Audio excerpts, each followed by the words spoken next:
साथियों नमस्कार। मैं Mukesh Rathore, a process safety expert having experience of 9 years in all different oil and gas industries. Today we will discuss about an accident which took place in Flixborough, a place in England, UK. So the company owned by Nipro, a joint venture between Dutch State Mines and British National Coal Boards, England के एक फिक्सबोरो नाम की जगह पर एक Dnipro नाम की company थी जहां पर कैप्रोलेक्टम बनाया जाता था। कैप्रोलेक्टम जो नायलॉन 6 बनाने के लिए रॉ मटेरियल की तरह यूज होता था।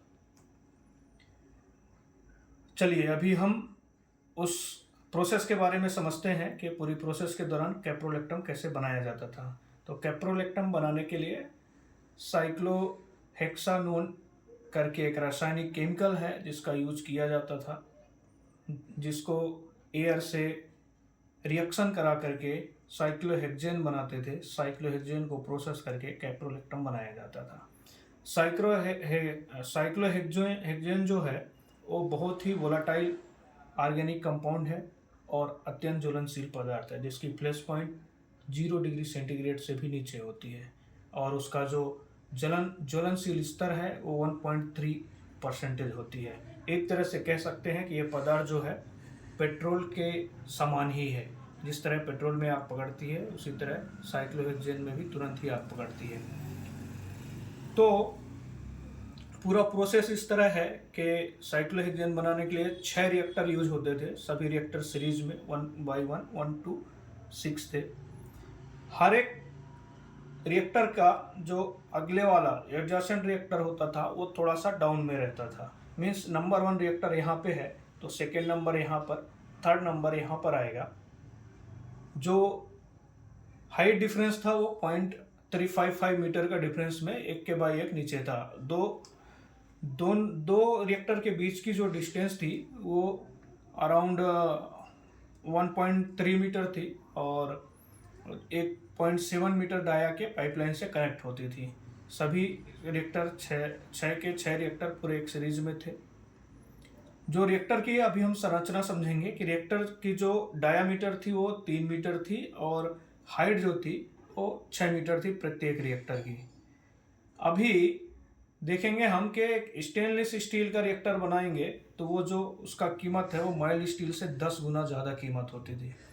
तो उसका जो इंजीनियर्स थे उन्होंने, प्रोसेस इंजीनियर्स या डिज़ाइन इंजीनियर्स ने उसका ये सॉल्यूशन निकाला कि 12.5 मीटर थिकनेस का वो माइल्ड स्टील रखेंगे, उसके ऊपर 3 एम का कोटिंग करेंगे स्टेनलेस स्टील का। तो 12.5 mm का माइल्ड स्टील का thickness plus 3 mm stainless steel का। तो इस तरह से उसका जो टोटल थिकनेस हो रहा था रिएक्टर का वो 15.5 mm का थिकनेस होता था। मैं ये क्यों बता रहा हूँ, क्योंकि आगे जाकर हम जो दुर्घटना हुई उसके क्या तत्कालीन रीज़न थे उसमें इसकी बहुत बड़ी भूमिका है। तो आगे देखते हैं कि जब प्रोसेस हुआ, जिस दिन ये इंसिडेंट हुआ उस दिन वीकेंड था, छुट्टी वाला दिन था। प्लांट में टोटल 72 वर्कर्स मौजूद थे। अभी हम समझते हैं इंसिडेंट वाले दिन पे चलते हैं। तो जो रिएक्टर नंबर 5 था उसमें कुछ लीकेज हो गया था।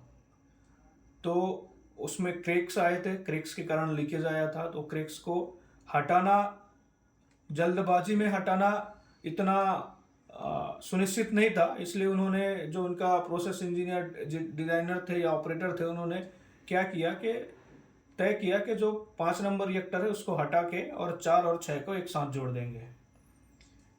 अभी हम थोड़ा सा और पीछे चलते हैं कि मार्च के महीने में, मार्च 1975 में एक इंसिडेंट हुआ था कि जो रिएक्टर नंबर 5 का जो वाल है वहाँ से लीकेज हो रहा था। तो उस लीकेज को क्विंच करने के लिए उन्होंने वाटर का स्प्रे किया था। तो लीकेज तो उस समय रुक गया था, लेकिन जो वाटर से क्विंच किया वो वाटर रिएक्टर के अंदर गया और जो माइल्ड स्टील था उसके साथ रिएक्शन करके करोजन क्रिएट किया, जिससे जो माइल्ड स्टील का पार्ट था वो गल गया। अब स्टेनलेस स्टील था जो 3 mm थिकनेस था, तो जो ऑपरेटिंग प्रेशर था उस वेसल का वो 9 बार प्रेशर था, तो उस उतना प्रेशर को सस्टेन नहीं कर पाया, जिससे उसमें क्रैक हुआ। तो जब वो क्रैक हुआ तो उन्होंने उसको एस्केलेट कर दिया, 5 नंबर रिएक्टर को रिमूव करके डायरेक्ट जोड़ दिया, एक एल्बो लगाया जो जिगजैग टाइप से एल्बो था। अभी 5 नंबर रिएक्टर को हटा देने से दोनों के बीच का डिस्टेंस ज़्यादा हो गया।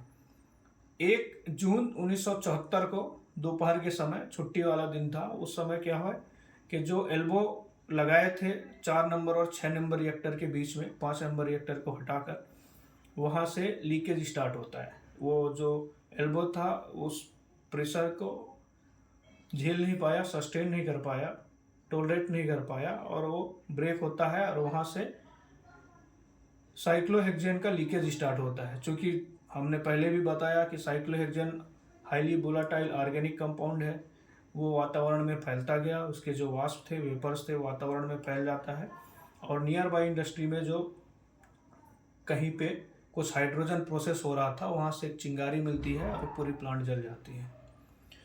तो इस इंसिडेंट में होता क्या है, इसका क्या क्या हुआ, तो उस प्लांट में 72 लोग मौजूद थे, जिसमें से 28 लोग तुरंत ही उसी प्लांट में ही ऑन द स्पॉट मारे गए, 36 लोग इंजर्ड हुए, और कुछ गांव के भी आसपास के जो ग्रामीण क्षेत्र के लोग थे उनकी भी दुर्घटना में उनके भी शरीर में कुछ न कुछ तकलीफ हुआ। तो इस तरह उसकी संख्या बढ़कर 54 हो जाती है, और जो आसपास के ग्रामीण क्षेत्र के घर थे उनमें से अराउंड 1500 घर बर्बाद हुए। $500 मिलियन US का पूरा प्रॉपर्टी का नुकसान हुआ और पूरी कंपनी बंद हो गई।